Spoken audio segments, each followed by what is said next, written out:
Welcome back, everybody. Ready to dive into something pretty amazing? Let's do it. Okay, so today we're taking a deep dive into all the incredible benefits of drinking tea every day. Sounds great. We're looking at an excerpt called The Benefits of Drinking Tea Every Day. And let me tell you, this goes way beyond like just a cozy drink on a cold day. Way beyond. It really does. So the excerpt jumps right into antioxidants. They're like the superheroes of our cells, right? Absolutely. Like they're constantly battling those pesky free radicals that can damage our cells. And guess what? Tea is absolutely packed with them. Oh, I know tea and antioxidants go together, but is there more to the story? It's not just about how many antioxidants tea has, but the different kinds. You see, green tea is famous for its catechins. Catechins, okay. Yeah, especially one called EGCG, a real powerhouse when it comes to protection against cell damage. Then there's black tea, which has these things called the Theaflavins and Thearubigins. Those are some long words. I know, right? But they're pretty cool. Research suggests they might help regulate blood sugar and maybe even boost brain power. So it's like each type of tea has its own special set of antioxidant superpowers. Exactly. And the more we learn about these specific antioxidants, the more we realize how unique their benefits are. It's way more nuanced than just saying tea is good for you. That's really interesting. So the excerpt also talks about how tea, particularly black and green varieties, can be good for heart health.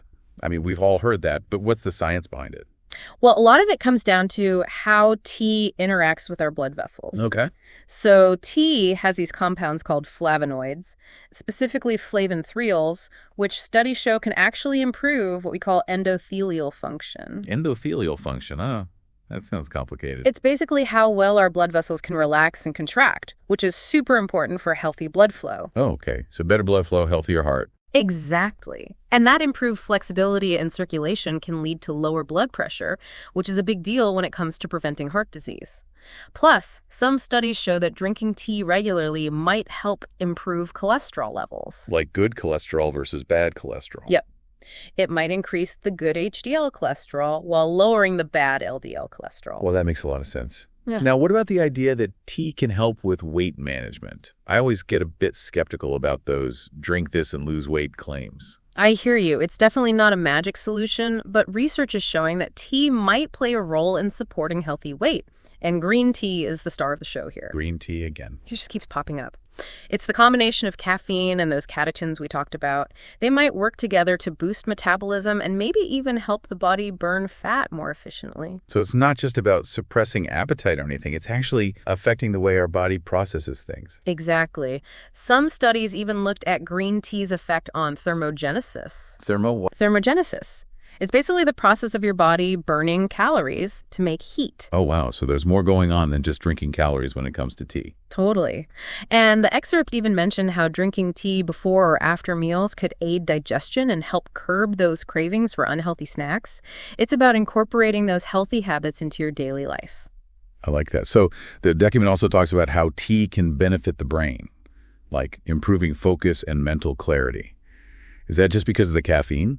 Caffeine's part of it for sure, but there's more to it than that. It's about this really cool interplay between caffeine and an amino acid called L-theanine, which is naturally found in tea. I've heard of L-theanine, but I'm not really sure what it does. It's pretty amazing, actually. L-theanine seems to promote relaxation and reduce stress, but at the same time, it can actually enhance cognitive function. It works together with the caffeine to create a calm focus, without those jitters you might get from coffee. That's amazing. So you get the energy, but without the shaky hands. Precisely. And some research even suggests that L-theanine might have long-term protective effects on brain health, although that's an area that still needs more research. Wow, okay. Now let's switch gears a bit and talk about digestive health. I always find a cup of tea to be very soothing for my stomach. Is there any science behind that? You're not imagining things. The excerpt specifically calls out herbal teas as being great for digestion.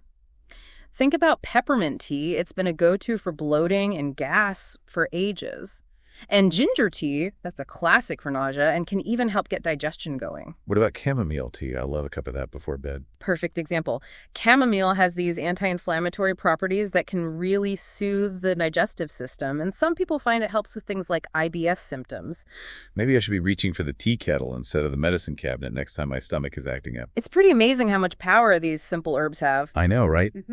So the document also mentions that tea can boost the immune system. Is this another win for green tea? Green tea definitely gets some credit here, but we're branching out beyond just one type. So green tea's catechins, along with other compounds, can help boost the activity of our immune cells, those little guys fighting off infections. But the excerpt also highlights the traditional use of herbal teas like echinacea and elderberry for fighting colds and flu. Oh, yeah, I've heard of those. So it's like we get the benefit of those powerful green tea antioxidants and then the targeted effects of specific herbs. Exactly. It's all about understanding the unique properties of different teas and how they can work together to support our overall well-being. I'm loving this. Okay, now I'm curious about tea's effect on stress and anxiety. Is it just the ritual of a warm drink that calms us down, or there's something more going on? Well, the ritual definitely plays a part. Taking the time to make and savor a cup of tea can be a very mindful practice, a way to disconnect from all the craziness of the day. But there's definitely a biochemical component at play here too, especially with certain types of tea. Oh, you mean like the chamomile I mentioned earlier? Chamomile is a classic. And lavender tea is another great option. It has a lovely calming aroma and might even help with sleep. And then there's valerian root tea, which has a long history of being used as a natural sleep aid. Wow, so many options. So we've got calming scents, relaxing rituals, and then specific compounds in these teas that actually impact our brain chemistry. It really is fascinating how all these things work together to create that feeling of well-being. And of course, we can't forget about L-theanine, which is in green and black teas too. It's amazing how it can both relax us and sharpen our focus, making it a valuable tool for managing stress and anxiety. That's incredible. Okay, this next one I'm particularly interested in, skin and beauty enhancement. Is there really a connection between tea and having a healthy complexion? There seems to be, and it all comes back to those amazing antioxidants. They help protect our skin from environmental damage, which can lead to premature aging. So it's like an internal shield against the elements. Precisely. Green tea, with its potent antioxidants and anti-inflammatory properties, might be particularly helpful for reducing redness and inflammation associated with acne. And if you're looking for a more holistic approach to skin health, the excerpt mentions rooibos and hibiscus teas. I've heard of those. What's special about them? They're full of vitamins and minerals that can nourish the skin from within. They also have compounds that support collagen production, which is essential for keeping skin firm and elastic. So it's not just about what we put on our skin, but what we put in our bodies, too. Exactly. And the whole ritual of preparing and enjoying tea can also contribute to a sense of relaxation and well-being, which ultimately can have a positive impact on our skin. Makes sense. Now, bone health. The document claims that drinking tea might be linked to stronger bones. That's not something I would have guessed. I know, it is fascinating. Studies have shown that people who regularly drink tea tend to have higher bone density, which means their bones are stronger and less likely to fracture. Wow, so what is it about tea that contributes to that? It's still an area of active research, but the flavonoids in tea are thought to play a key role in improving bone mineral density. Some research also suggests that certain minerals found in tea, like silicon, might be beneficial for bone health. And speaking of minerals, the excerpt highlights herbal teas like nettle and horsetail, which are rich in silica and calcium, both essential for strong bones. So many benefits, it's hard to keep track. It's like we've got the flavonoids in tea, possibly some trace minerals, and then the targeted benefits of specific herbs all working together. Exactly. It's all about appreciating how these natural compounds can work in synergy to support our bodies. This is incredible. We've covered so much already: heart health, weight management, brain function, digestion, immunity, stress reduction, skin health, bone health. It's like tea is some kind of magic potion. It really does seem that way, and we're not even done yet. I can't wait to hear more. We'll be right